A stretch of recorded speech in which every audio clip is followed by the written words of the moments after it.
Assalamu alaikum class 9. Today we are going to discuss history of classification system. The earliest known system of classification of organism comes from the Greek philosopher Aristotle. जो सबसे earliest classification of organism का system है ना, वो Aristotle Greek philosopher ने दिया था. He classified all living organisms known at that time as either in the group Plantae or in Animalia. उसने क्या किया?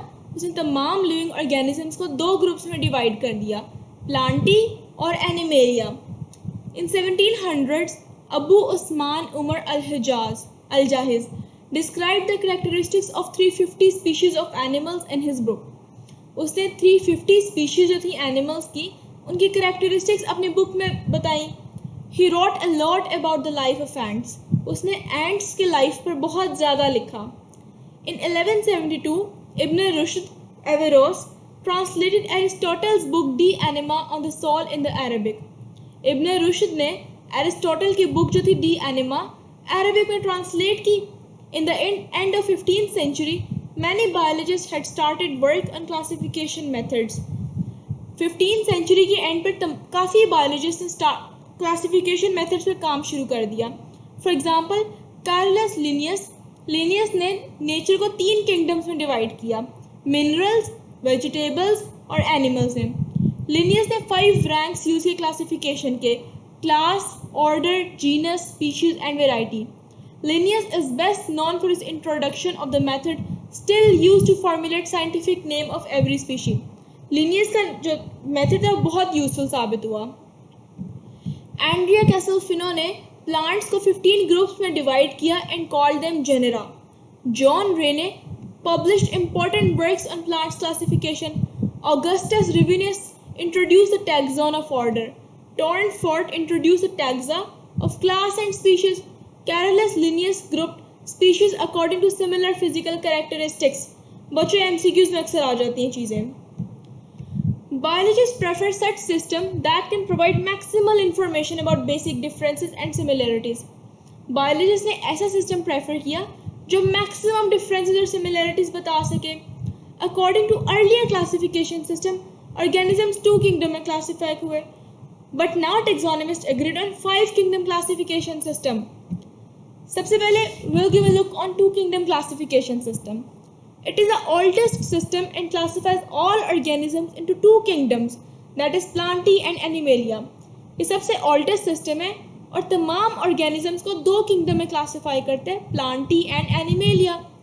According to it, all organisms that can prepare food from simple inorganic materials and thus can store energy are autotrophs and are included in kingdom Plantae. इस kingdom के according तमाम वो organisms जो अपना खाना खुद प्रिपेयर कर सकते हैं, जो कि ऑटोट्रॉफ्स हैं, जो स्टोर कर सकते हैं एनर्जी, उसने उन तमाम को किंगडम प्लांटी में इंक्लूड किया. On the other hand, the organisms that can not synthesise their food and depend on autotrophs और others are heterotrophs and are included in kingdom Animalia. इसके बरक्स वो तमाम ऑर्गेनिजम्स जो कि डिपेंड करते हैं ऑटोट्रॉफ्स पर, अपना खाना खुद नहीं बना सकते, जिन्हें हेटेरोट्रॉफ्स कहते हैं, उसने किंगडम एनिमेलिया में इंक्लूड किया. According to this system, bacteria, fungi and algae were included in kingdom Plantae. इस system के accordingly bacteria, fungi और algae को उसने kingdom Plantae में include किया. Some taxonomists found this system unworkable. कुछ taxonomists ने देखा कि ये system सही नहीं है, because many unicellular organisms like Euglena have both plant-like presence of chlorophyll and animal-like heterotrophic mode of nutrition in darkness and lack of several characteristics. काफ़ी taxonomists ने देखा कि कुछ organisms जैसे यूजिलीना है, जिसमें both plant-like और animal-like characteristics हैं, इस तरह के organisms तो fit नहीं होते इस मॉडल में, इस classification में. So there should be a separate kingdom for such organisms. तो उन्होंने सोचा कि इस तरह के organisms के लिए एक separate kingdom होना चाहिए, और उन्होंने देखा कि ये system तो प्रोकैरियोट्स और यूकैरियोट्स का भी डिफरेंस इग्नोर कर रहा है. तो फिर आया 3 kingdom classification system. In 1866 Ernst Hückel solved the first objection and proposed a third kingdom that is protista. 1866 में अर्नस्ट हैकेल ने पहली ऑब्जेक्शन सॉल्व की और एक तीसरा किंगडम प्रपोज किया जिसका नाम था प्रोटिस्टा. वो अकोमोडेट करता था Euglena like organisms. He also included bacteria in kingdom Protista, उसने बैक्टीरिया को भी किंगडम प्रोटिस्टा में इंक्लूड किया। In this system fungi were still included in kingdom Plantae, fungi जो थे वो स्टिल प्लांटी में ही इंक्लूड थे। This system did not clear the difference between prokaryotes and eukaryotes, ये सिस्टम जो है प्रोकैरियोट्स और यूकैरियोट्स का डिफरेंस क्लियर नहीं कर रहा था। Some biologist disagreed about the position of fungi in kingdom Plantae, कुछ बायोलॉजिस्ट ने डिसएग्री किया कि फंजाई की पोजीशन किंगडम प्लांटी में नहीं होनी चाहिए।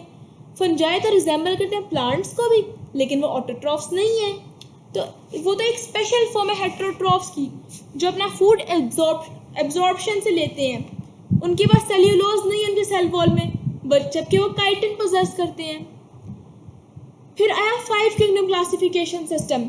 इन 1937 E Chatton suggested the term of prokaryotic to describe bacteria and eukaryotic to describe animal and plant cells. 1937 में ई चैटन ने 2 टर्म सजेस्ट की, एक प्रोकैरियोटिक जो बैक्टीरिया को डिस्क्राइब करे और एक यूकैरियोटिक जो एनिमल और प्लांट सेल्स को डिस्क्राइब करे।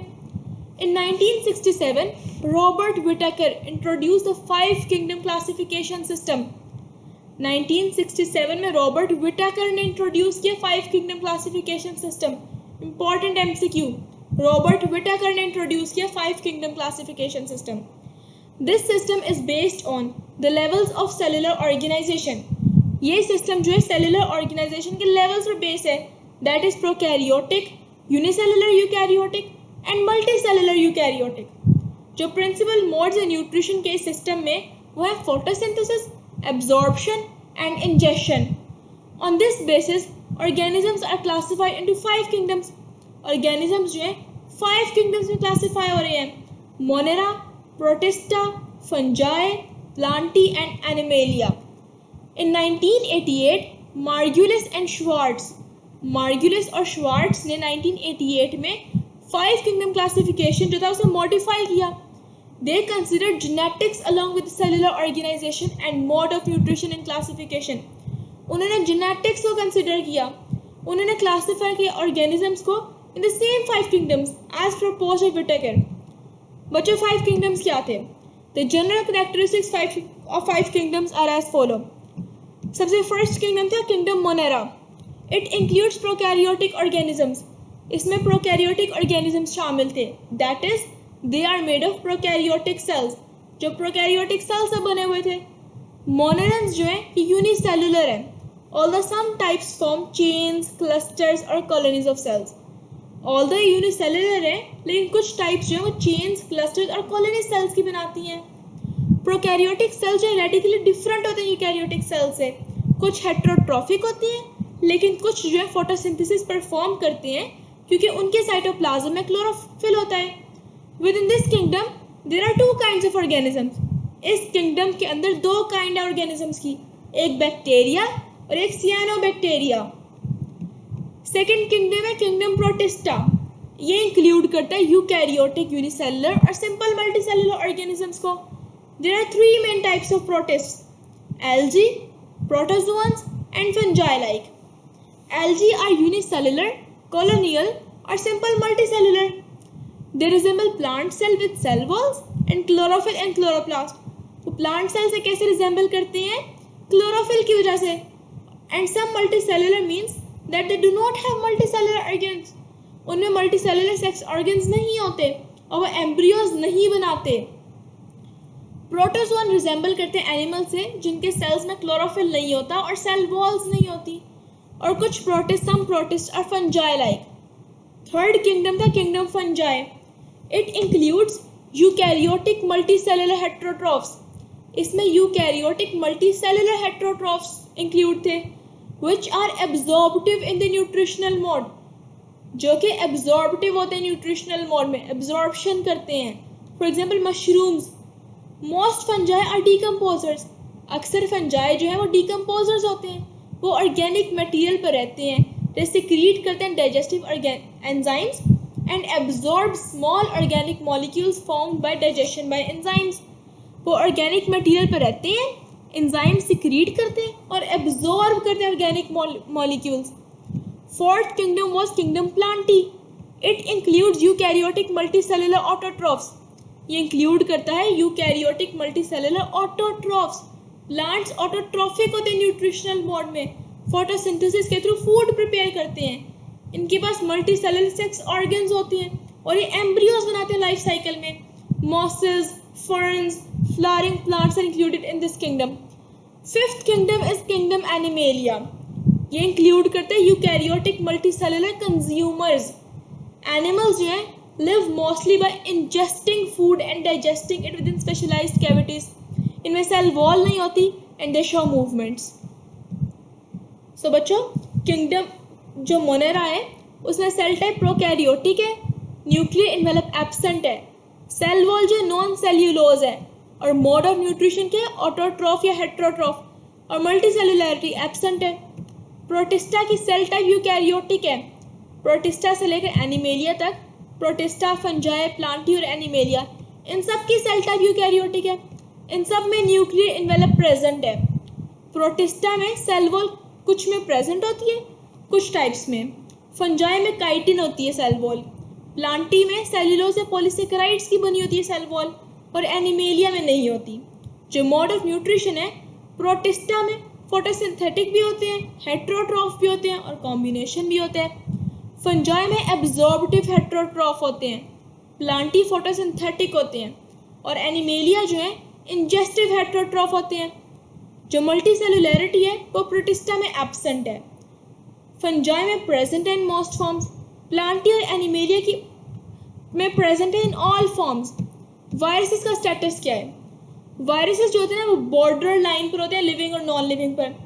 Due to their crystalline nature वो नॉन लिविंग है, वो ए सेलुलर है, इनमें सेलुलर ऑर्गेनाइजेशन नहीं है, लेकिन कुछ में कुछ करेक्टरिस्टिक्स होते हैं लिविंग ऑर्गेनिजम्स के, जैसे डीएनए पोजेस करते हैं. वायरस में या डीएनए होते हैं या RNA. Viruses contain either RNA और डीएनए, जो नॉर्मली उनके प्रोटीन कोट में इनकेस्ड होते हैं. वो लिविंग सेल्स में रिप्रोड्यूस करते हैं where they cause a number of diseases. वो ऑर्गेनिजम्स नहीं है, इस वजह से 5 किंगडम क्लासिफिकेशन में इंक्लूड नहीं है. प्रायोन्स और वायरोइड्स जो है वो ए सेलुलर पार्टिकल्स हैं और वो भी 5 किंगडम क्लासिफिकेशन में इंक्लूड नहीं है.